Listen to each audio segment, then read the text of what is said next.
Boa noite, está no ar mais uma edição do STP em linha. Durante os próximos 2 dias, a economia do país estará em debate num fórum organizado pelo Centro de Investigação e de Análise de Políticas para o Desenvolvimento, CIAD, um evento que conta com o financiamento do Programa das Nações Unidas para o Desenvolvimento, PNUD. É o primeiro fórum dos economistas a realizar-se no país e tem como objetivo refletir sobre a economia do país e encontrar soluções para os constrangimentos que o país enfrenta nesta matéria. Por que os economistas? Economistas porque o desenvolvimento do país, portanto, os economistas têm um papel fundamental em termos de desenho de modelos de desenvolvimento. E hoje, com as mudanças que têm acontecido a nível mundial e tendo em conta, portanto, a nossa pequenez, há uma série de fatores característica do nosso país, então daí que portanto, o CIAD achou por bem reunir os economistas nacionais de modo a refletirmos em conjunto, o que é que nós podemos fazer no sentido de refletir para propor algumas linhas em termos de que possa contribuir para o desenvolvimento do país. O evento conta com apoio técnico e financeiro do Programa das Nações Unidas para o Desenvolvimento, PNUD. Por outro lado, eu creio que hoje mais que nunca as oportunidades dadas a especialistas e formadores de decisão na esfera económica e social para discutir abertamente as questões que afetam o desenvolvimento económico da República Democrática de São Tomé e Príncipe deve ser incentivada. Mas é sobretudo a maior abertura em torno de novas opções de políticas económicas através de um debate agora realizado abertamente sobre as políticas do país, que é novo e é inovador. Tais debates permitirão melhor informar as escolhas políticas e reforçar a sua legitimidade, facilitando assim a sua implementação. Mas eles constituem igualmente um novo desafio para as instituições responsáveis, que devem melhor explicar as motivações e os resultados esperados das suas ações para melhor as colocar e motivar. A governadora do Banco Central de São Tomé e Príncipe sublinhou a importância deste evento. É abordar, de certa forma, dar um cunho mais científico às discussões em matéria econômica. Eu creio que quando se tem entre economistas, eu creio que há a maior profundidade das discussões e a possibilidade de se trocar. Sabe que a economia não é uma ciência exata, portanto podem haver vários pontos de vista e é sempre bom reunir esses pontos de vista e construir-se uma visão para o futuro. A sessão de abertura do evento foi presidida pelo chefe do Estado, Manuel Pinto da Costa. Este encontro, que reúne quadros nacionais numa área do saber tão importante para o desenvolvimento do país como a economia, é em si mesmo um sinal que me apraz sublinhar dos passos que a sociedade civil santomense está a dar no sentido da sua afirmação na vida do país. Como várias vezes tenho afirmado, a participação das organizações da sociedade civil na vida nacional é uma questão da maior importância para o desenvolvimento de São Tomé e Príncipe. Os organizadores esperam que deste evento possa sair linhas orientadoras de ação que contribuam para a solução dos problemas econômicos e financeiros e, consequentemente, para o desenvolvimento do país. O embaixador brasileiro Paulo Cordeiro, subsecretário-geral de Assuntos Políticos para África e Oriente Médio da República Federativa do Brasil, visita São Tomé e Príncipe. O diplomata brasileiro deu uma conferência de imprensa na última sexta-feira e falou sobre a cooperação entre o Brasil e os países de língua portuguesa. Paulo Cordeiro de Andrade Pinto, subsecretário-geral de Assuntos Políticos para África e Oriente Médio da República Federativa do Brasil, veio a São Tomé a convite do embaixador para participar da inauguração do Centro de Formação Profissional Brasil São Tomé e Príncipe. Durante uma conferência de imprensa, Paulo Cordeiro falou sobre a importância da cooperação internacional para o seu país. É uma importância muito grande. Quer dizer, o Brasil, no começo, era um país que recebia cooperação. Então, por exemplo, grande parte do nosso atual produção de grãos e o desenvolvimento que nós chamamos o Cerrado, que é a savana brasileira, é fruto da cooperação recebida de fora. Nós fizemos um grande projeto com o Japão. Nós desenvolvemos uma empresa estatal que tem mais de 2.000 mestres e doutores. Então, para o Brasil, a cooperação internacional foi uma alavanca do nosso desenvolvimento. O diplomata brasileiro falou ainda sobre as semelhanças entre o Brasil e São Tomé e Príncipe e como estas características podem potencializar a cooperação entre os dois países. São Tomé está próximo da linha do Equador, muito, quer dizer, na mesma altura que Belém do Pará, que Manaus no Amazonas, que o Amapá. Nós temos cacau, nós temos café, mas nós temos também o desenvolvimento de técnicas de criação de bobalinos para esse tipo de coisa, de transformação e manipulação genética de outras espécimes, de proteção do meio ambiente, de procura de utilização de florestas sem destruí-las. Quer dizer, e nós não encontrávamos isso necessariamente nas universidades do Norte, que estudavam e conheciam melhor meios ambientes temperados ou mais frios. Então, esse esforço nacional que nós buscamos conhecimento no exterior, adaptamos ao nosso meio, nós estamos prontos a compartilhar com os outros. Segundo Paulo Cordeiro, a imagem que se tem hoje da África é culpa da imprensa internacional. Quando a gente olha a quantidade de brasileiros que se autodenominam afrodescendentes, a gente vê da importância da África para a constituição da nossa nacionalidade. E por que é que a África é um problema? Porque a grande imprensa internacional, em geral, ela mostra a África como um continente de conflito, como um continente das doenças. Ora, eu sou um diplomata brasileiro desde 78 e comecei a trabalhar na divisão da África. E o primeiro país que eu servi foi a Tanzânia. E sou da Bahia, que é uma terra muito africana. E estudei História da África na faculdade. E toda a minha trajetória de 35 anos, o que a gente vê é um renascimento da África. É claro que existem crises na República Centro-Africana, que eu tenho uma situação de horror no Sudão do Sul. Eu tive na independência do Sudão do Sul como representante do Brasil. Mas se eu vou à Tanzânia, se eu vou ao Quênia, a Angola, a Moçambique, a África do Sul, ao Ghana, a Costa do Marfim, o Côte d'Ivoire, aos Camarões, o Camerun, como eles querem que eu chame, né?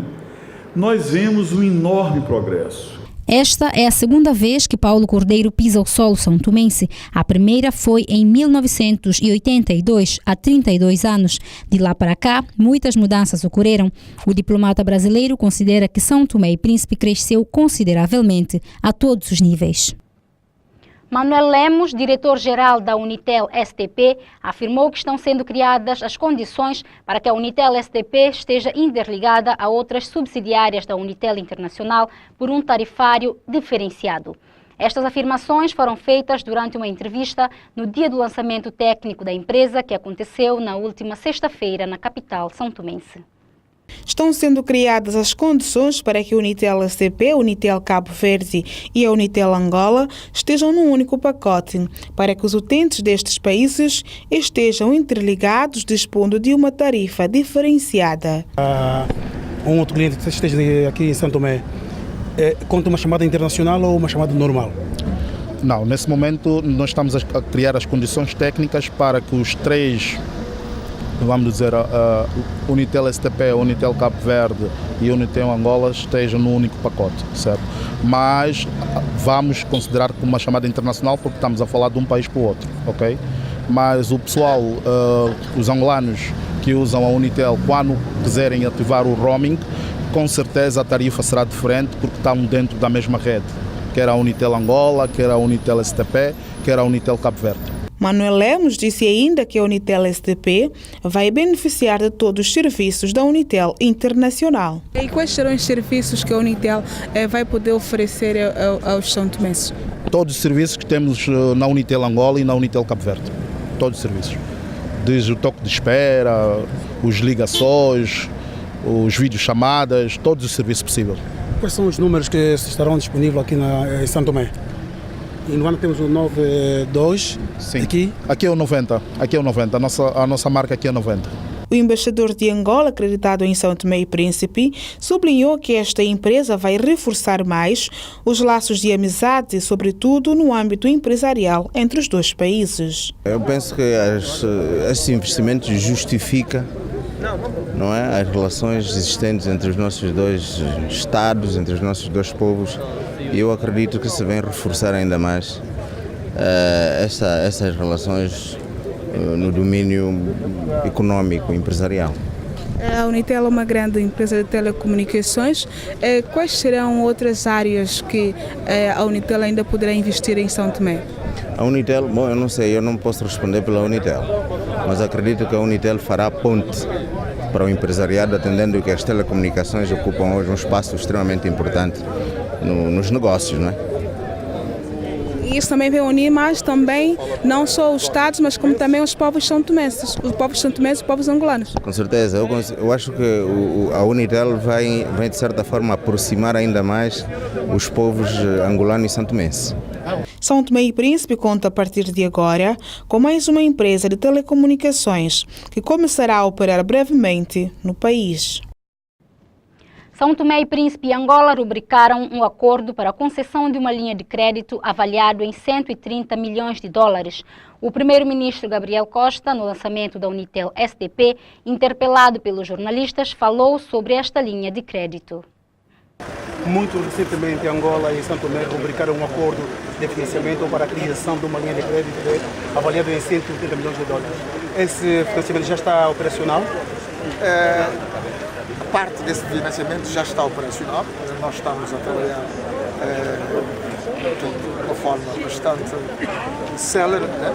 No sentido de poder concretizar alguns aspectos que prevê, portanto, o acordo de financiamento. Há aspectos que faltam concluir. Sr. Primeiro-Ministro, já se pode falar nas condições de reembolso desta linha de crédito? Nós não estamos a falar de reembolso. Então, nós temos que estar... Tudo não estava ainda a postos, né? Mas estamos no início. Exatamente, portanto, a ideia que deve ficar é de que essa ideia de parceria, portanto, essa ideia de parceria é de uma parceria que ambos os lados possam ganhar. Portanto, portanto, se hoje Angola, portanto, ajuda São Tomé e Príncipe a vencer as dificuldades de desenvolvimento, a colmatar as brechas resultantes, portanto, da falta, da diminuição da ajuda pública ao desenvolvimento, é evidente que São Tomé deve pensar na forma também de contribuir para que haja o retorno, para que, enfim, todas as partes, ambas as partes possam ganhar nesse relacionamento. Na última sexta-feira, a Unitel STP fez o lançamento técnico das suas atividades no país. Em conferência de imprensa, o corpo diretivo da empresa esclareceu algumas questões relacionadas com a ação da empresa no país. Com um investimento avaliado em cerca de 30 milhões de dólares, a Unitel STP está habilitada para operar em todo o território nacional. Nós temos a licença para operar em todo o território nacional e é isso que estamos a fazer. Para tal, o levantamento técnico que foi feito através das nossas equipas será suficiente construirmos 22 antenas e uma central de comutação, que é o coração que inauguramos hoje. As 22 antenas têm cobertura suficiente. Estamos a instalar 19 cá em São Tomé. Das 19, 17 estão prontas já, restam 2 e 3 em Príncipe que vamos instalar. As do Príncipe vamos finalizar ao longo desses dias.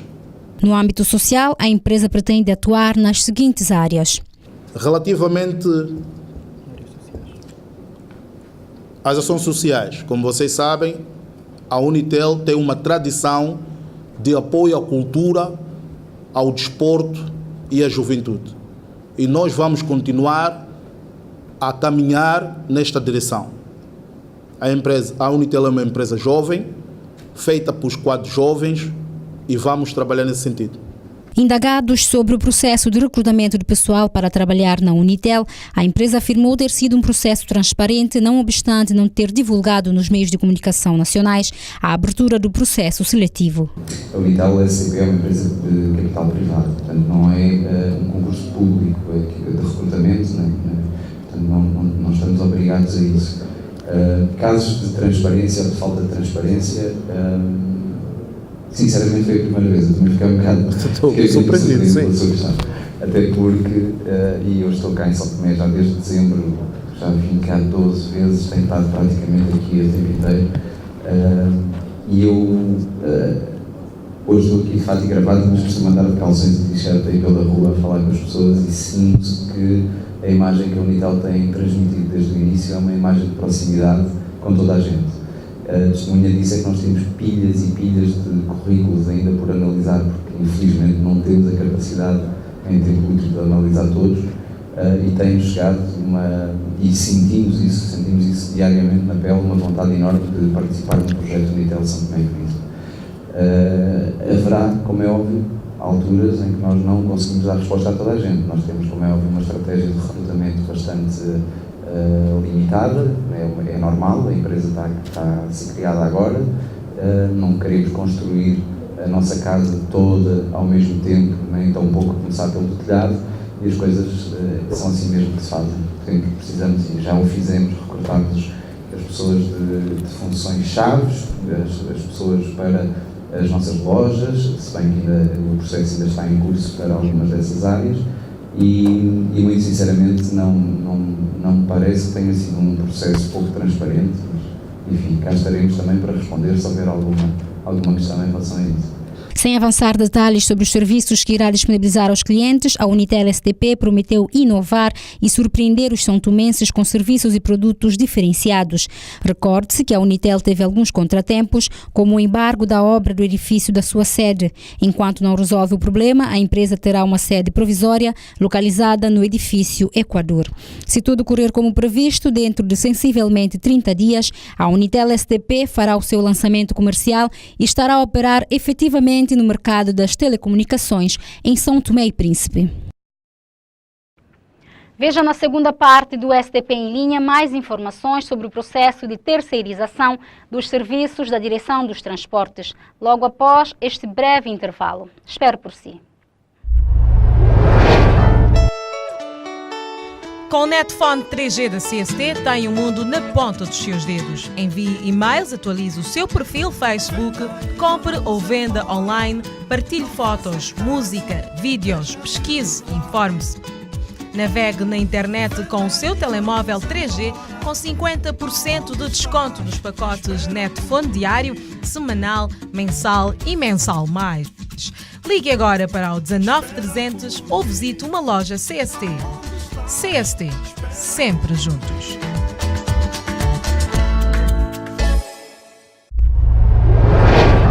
Estamos de volta para a segunda parte do STP em linha. Na sequência da greve da Direção dos Transportes, os funcionários e membros do Sindicato dos Trabalhadores do Estado deram uma conferência de imprensa na última sexta-feira para prestar mais esclarecimentos sobre o caso.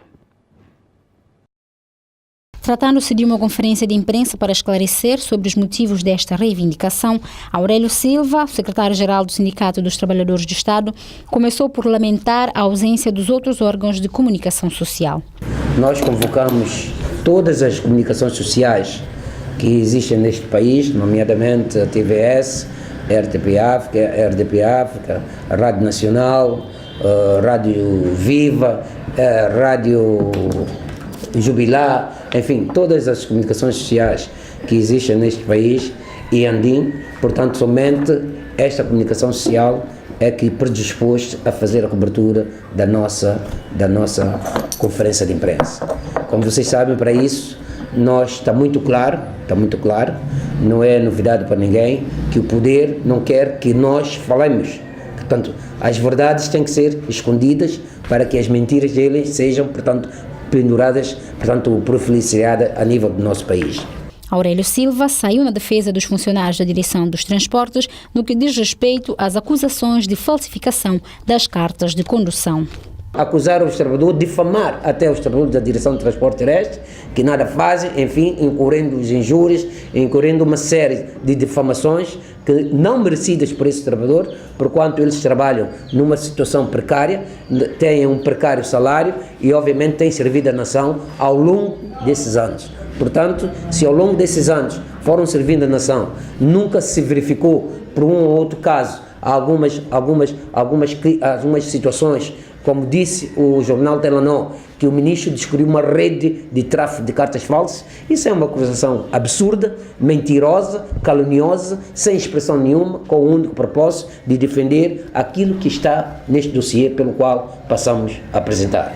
Aurélio Silva apresentou uma série de documentos que, na sua opinião, ligam o atual primeiro-ministro Gabriel Costa ao processo de privatização da Direção dos Transportes. Daí que aparece o mandatário, que hoje é primeiro-ministro, o senhor Gabriel Costa, com uma carta dirigida, portanto, ao senhor engenheiro Olinto Afonso das Neves, diretor dos transportes terrestres, alegando o seguinte: na sequência do encontro tido havido hoje nessa direção com Vossa Excelência, tenho o ensejo de lhe endereçar a presente missiva na qualidade de mandatário do Centro de Formação Rodoviária e Exames de Condução, para indicar o senhor Gustâncio Viegas para exercício das funções do examinador substituto do referido Centro de Exames, enquanto durar o impedimento temporário do examinador, senhor engenheiro Celestino Cardoso, ausente do território nacional por motivos de serviço. Esperando que essa indigitação venha a merecer a audiência dessa direção, aproveito a oportunidade para exprimir-lhe os nossos antecipados cumprimentos. Assinado o mandatário Gabriel da Costa, portanto, o atual primeiro-ministro. Quer dizer que o primeiro-ministro já vem tendo envolvimento neste processo desde o ano 2000, portanto, com a criação do centro, portanto, como conforme no ano 2008, e pronto, ele foi tornando público através do documento que nós tivemos acesso. Segundo ainda o secretário-geral do Sindicato dos Trabalhadores do Estado, o processo que havia sido esquecido desde 2008 volta a ressurgir, agora com outros contornos. O processo retoma a sua vitalidade quando? Quando o primeiro-ministro assume, ou quando o mandatário na altura deste centro assume com a sua sorte ao lugar do primeiro-ministro. O que é que ele faz?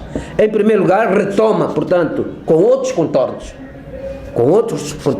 ao abrigo deste decreto, com outros contornos, já não é um centro de exames, ele absorve, portanto, 90% dos serviços da Direção de Transporte Terrestre, onde tem as suas cobranças. Refiro a cartas de condução, substituição de livretes, enfim, todos matrículas, enfim, todo o processo que é da exclusividade da Direção de Transporte Terrestre, ele absorve através de um decreto. Esse decreto que penaliza gravemente a economia santomense, porque obviamente que a Direção de Transporte Terrestre dava, portanto, os seus 65%, portanto, da sua receita ao Tesouro Público, portanto, ao cofre do Estado, portanto, para benefícios sociais que o Estado devia prever. Daí que esses benefícios seriam concentrados exclusivamente neste grupinho, portanto, nessa concessionária do seu Diogo, mais outros elementos.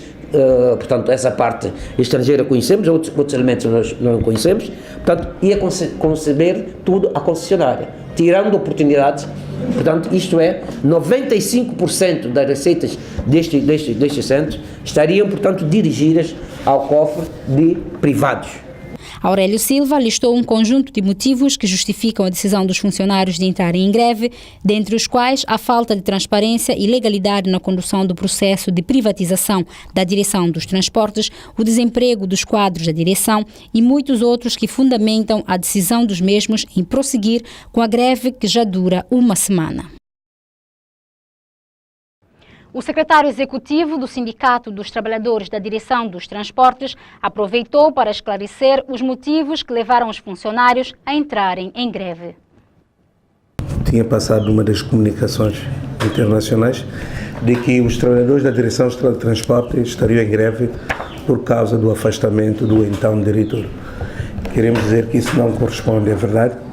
A nossa reivindicação não tem nada a ver com o antigo diretor, mas sim, só temos a ver com um contrato que tivemos conhecimento, que continuamos a dizer que é um contrato extremamente lesível ao Estado santomense e, ao mesmo tempo, aos trabalhadores. Continuamos a ter a mesma linguagem, que é um contrato que não obedeceu transparência, não obedeceu nenhuma passagem a concursos públicos. É um contrato que se fez a uma aceleração que nós até deixamos de entender. Somos os trabalhadores TI da direção e ficamos completamente abandonados, sem conhecermos todos os trâmites, senão do seguinte, convivemos com a presença de um contrato, quando nós ainda só ficamos a saber que o contrato foi assinado através dos próprios concessionários. Nós continuamos a dizer que nós não estamos contra qualquer concessionário. Não. Toda gente que apareça, que venha ajudar-nos a melhorar o nosso setor, para nós sempre seria melhor. Eu acho que tudo de bom congratula-se. E tudo de mal reivindica-se. Isso é dialética, é uma questão que exige. Ninguém quer nada de mal, todo mundo quer algo de bom. Nós não podemos estar acompanhados de uma concessionária que vem ocupar de todos os serviços da direção de transporte. Todos os serviços que geram receita ao Estado, que nesse caso também os trabalhadores seriam beneficiados, está todos na mão da concessionária. Ora, nós perguntamos, isto é benéfico? Ou isto é para matar por completo aquilo que é a economia do país e ao mesmo tempo afetados os trabalhadores? E assim concluímos mais uma edição do STP em Linha. Estaremos de volta amanhã aqui no quinteglange.com. Boa noite e boa sorte.